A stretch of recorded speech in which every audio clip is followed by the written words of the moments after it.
कहते हैं मौत कब, कहां और किस रूप में सामने आ जाए कोई नहीं जानता, लेकिन क्या कोई सोच सकता है कि घर में अपनों के साथ खाया गया एक साधारण सा खाना मौत का पैगाम लेकर आएगा। दक्षिण मुंबई से एक ऐसी खबर आई है जिसने हर किसी के रोंगटे खड़े कर दिए।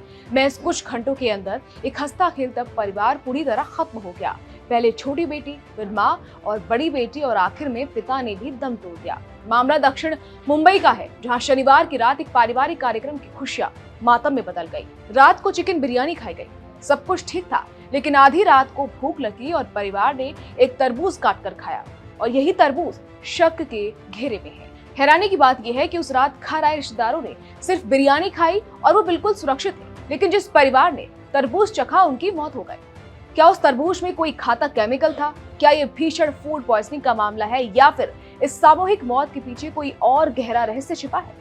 पुलिस, फॉरेंसिक टीम और एफडीए की टीमें इस गुत्थी को सुलझाने में जुटी है, लेकिन पोस्टमार्टम के बाद भी डॉक्टर हैरान हैं। नमस्कार, मैं खुशी चौधरी और चलिए जानते हैं आखिर क्या कहती है शुरुआती मेडिकल रिपोर्ट। परिवार की पहचान अब्दुल्ला, जो कि 40 साल के थे, उनकी पत्नी नसरीन, जो कि 35 साल की थी, और दो बेटियां जैनब, जो 13 साल की, और आयशा 16 साल की। रविवार यानी 26 अप्रैल की रात ये पूरा परिवार अपने घर में एक पारिवारिक कार्यक्रम के बाद अचानक बीमार पड़ गया, और कुछ ही घंटों में हालात इतने बिगड़ गए कि चारों की जान चली गई। अब सवाल यह है कि आखिर उस रात हुआ क्या था। जानकारी के मुताबिक शनिवार 25 अप्रैल की रात परिवार ने अपने घर पर एक छोटा सा कार्यक्रम रखा था, जहां कुछ रिश्तेदार भी शामिल हुए थे। इस दौरान सभी ने पहले खाना खाया, जिसमें चिकन बिरयानी भी शामिल थी, और उस वक्त तक किसी को भी कोई भी परेशानी नहीं थी। लेकिन असली कहानी इसके बाद शुरू होती है। रात करीब 1 बजे से 1:30 बजे के बीच बच्चों को अचानक भूख लगी और परिवार ने एक तरबूज काट कर खाया। यहीं से हालात बदलने लगे। कुछ ही देर बाद सभी को उल्टी और चक्कर आने लगे, और देखते ही देखते उनकी तबीयत तेजी से बिगड़ने लगी। सुबह करीब 5 बजे हालात और खराब हो गए और सभी को तुरंत अस्पताल ले जाया गया। पहले उन्हें एक निजी अस्पताल में भर्ती कराया गया, लेकिन हालत गंभीर होने पर उन्हें जेजे अस्पताल मुंबई रेफर किया गया, और यहीं पर एक एक कर चारों की मौत हो गई। सबसे पहले छोटी बेटी जैनब की हालत बिगड़ी और इलाज के वक्त सुबह करीब 10:15 पर उसकी मौत हो गई। इसके बाद बड़ी बेटी आयशा और मां नसरीन ने भी दम तोड़ दिया, और कुछ ही देर बाद पिता अब्दुल्ला की भी मौत की खबर आ गई। यानी एक ही परिवार खत्म हो गया, वो भी कुछ घंटों के अंदर। अब पुलिस इस पूरे मामले को बेहद गंभीरता से देख रही है, और शुरुआती जांच में सबसे बड़ा शक फूड पॉइजनिंग पर जा रहा है, क्योंकि जो मेहमान उस रात खाने में शामिल हुए थे और जिन्होंने सिर्फ बिरयानी खाई थी उन्हें कोई परेशानी नहीं हुई, लेकिन जिन लोगों ने तरबूज खाया उनकी हालत बिगड़ गई। यही वजह है कि शक की सुई अब तरबूज की तरफ घूम रही है, लेकिन अभी तक कोई भी आधिकारिक निष्कर्ष सामने नहीं आया। पुलिस ने तुरंत मौके पर पहुंचकर घर की जांच की और तरबूज के बचे हुए हिस्से को भी फॉरेंसिक जांच के लिए भेज दिया गया। साथ ही खाने के सैंपल और बाकी सामान भी जांच के दायरे में है। इस पूरे मामले में food and drug administration India भी जांच कर रहा है कि कहीं तरबूज में किसी तरह का जहरीला पदार्थ या केमिकल तो नहीं था। अब डॉक्टरों और फॉरेंसिक टीम की जांच इस पूरे केस में सबसे अहम मानी जा रही है, क्योंकि पोस्टमार्टम के बाद भी अभी तक मौत की असली वजह साफ नहीं हो पाई।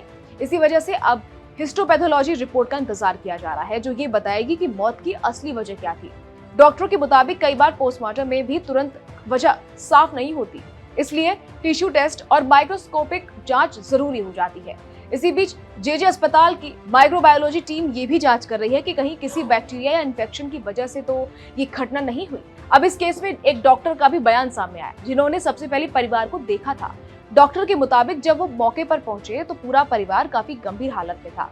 एक बच्ची सांस लेने के लिए जूझ रही थी, उसकी नब्ज भी बहुत कमजोर थी। डॉक्टर ने सीपीआर देने की कोशिश भी की, लेकिन हालात इतने बिगड़ चुके थे कि जान नहीं बचाई जा सकी।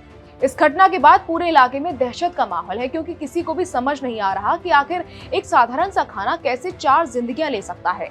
मृतक परिवार के रिश्तेदारों का कहना है कि उस रात सिर्फ तरबूज ही ऐसी चीज थी जो मेहमानों ने नहीं खाई थी, इसलिए शक और गहरा हो गया। पुलिस का कहना है कि फिलहाल ये मामला एक्सीडेंटल डेथ के तौर पर दर्ज किया गया है और हर एंगल से जांच चल रही है। उधर फोरेंसिक टीम भी ये पता लगाने में जुटी है कि तरबूज में कोई केमिकल, बैक्टीरिया या किसी तरह की मिलावट तो नहीं थी। जांच अधिकारी ये भी देख रहे हैं कि क्या ये मामला सिर्फ फूड पॉइजनिंग है या फिर इसके पीछे कोई और वजह भी हो सकती है। अब तक जो जानकारी सामने आई है उसके मुताबिक रिपोर्ट आने में लगभग 10 से 15 दिन लग सकते हैं। और जब तक रिपोर्ट नहीं आती तब तक इस पूरे मामले पर कोई पक्का निष्कर्ष नहीं दिया जा सकता। लेकिन इतना जरूर है कि इस घटना ने पूरे शहर को हिला दिया है।